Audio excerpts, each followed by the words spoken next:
राज्यातील विद्यार्थ्यांसाठी एक महत्त्वाची बातमी समोर येत आहे। राज्याचे मुख्यमंत्री देवेंद्र फडणवीस यांच्या अध्यक्षतेखाली एक मीटिंग झाली आणि या मीटिंगमध्ये विद्यार्थ्यांना महिन्याला 8,000 रुपये विद्यावेतन मिळणार आहे। नेमके कोणत्या विद्यार्थ्यांना मिळणार आणि कशामुळे मिळणार आहे, त्यासाठी त्यांना काय करावे लागेल यासाठी आपण महत्त्वाची माहिती बघणार आहोत।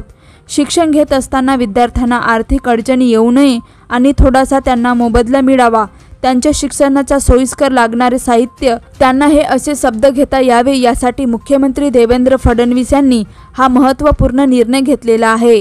तर बघूया याविषयी संपूर्ण माहिती। मुख्यमंत्री देवेंद्र फडणवीस यांच्या अध्यक्षतेखाली राज्य मंत्रिमंडळाची बैठक आज मंत्रालयात पार पडली। या बैठकीत सामाजिक न्याय विभाग आणि वैद्यकीय शिक्षण विभागाबाबत महत्त्वाचे निर्णय घेण्यात आले। या बैठकीला उपमुख्यमंत्री एकनाथ शिंदे आणि अजित पवार यांच्यासह मंत्रिमंडळातील इतर सदस्य उपस्थित होते। केंद्र शासनामध्ये अनुसूचित जाती व अनुसूचित जमाती यांच्याकरिता 2 स्वतंत्र आयोग कार्यरत आहेत। अनुसूचित जाती व अनुसूचित जमाती यांच्याशी निगडित विषय वेगवेगळे असल्याने या दोन्हीकरिता स्वतंत्र आयोग स्थापन करण्याची शिफारस केंद्रीय जनजाती परिषदेने घेतली आहे।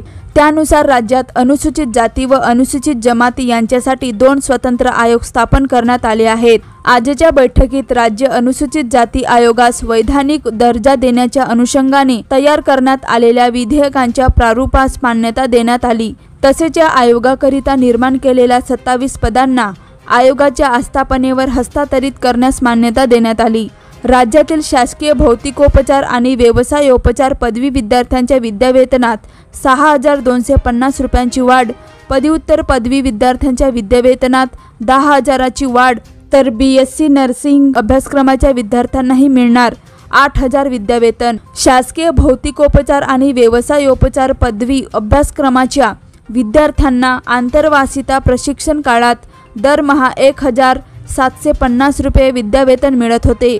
यामध्ये 6,250 रुपयांची वाढ करून त्यांना दरमहा 8,000 रुपये विद्यावेतन देण्यात येणार आहे।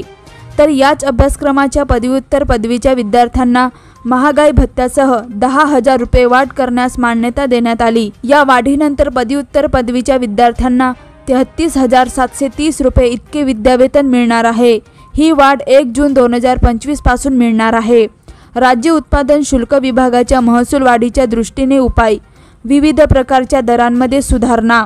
राज्य उत्पादन शुल्क विभागाच्या महसूल वाढीच्या उपायांना आज झालेल्या मंत्रिमंडळ बैठकीत मान्यता देण्यात आली। या विभागाच्या महसूल वाढविण्याच्या दृष्टीने सचिवस्तरीय अभ्यास गट स्थापन करण्यात आला होता। या गटाने मद्यनिर्मिती धोरण, उत्पादन शुल्क तसेच कर संकलन वाढीसाठी इतर राज्यातील राबवण्यात येत असलेल्या चांगल्या पद्धतीच्या धोरणात्मक बाबींचा अभ्यास करून शासनास शिफारशी व अहवाल सादर केला। त्या अनुषंगाने उत्पादन शुल्क विभागाच्या सुधारित आकृती बंधनास तसेच विभागाचे एकात्मिक नियंत्रण कक्ष उभारण्यास मान्यता देण्यात आली। अशा प्रकारे आपण पाहिलं की राज्यातील कोणत्या विद्यार्थ्यांना महिन्याला 8,000 रुपये मिळणार आहेत त्याची माहिती आपण घेतली आहोत। तर यावर तुमचं काय मत आहे कमेंटमध्ये नक्की कळवा। तर अशाच प्रकारच्या ताज्या आणि महत्त्वाच्या बातम्या जाणत रहा आणि आपल्या TV24 समाचार मराठी न्यूज या यूट्यूब चॅनलला लाईक आणि सबस्क्राईब नक्की करा। तोपर्यंत नमस्कार।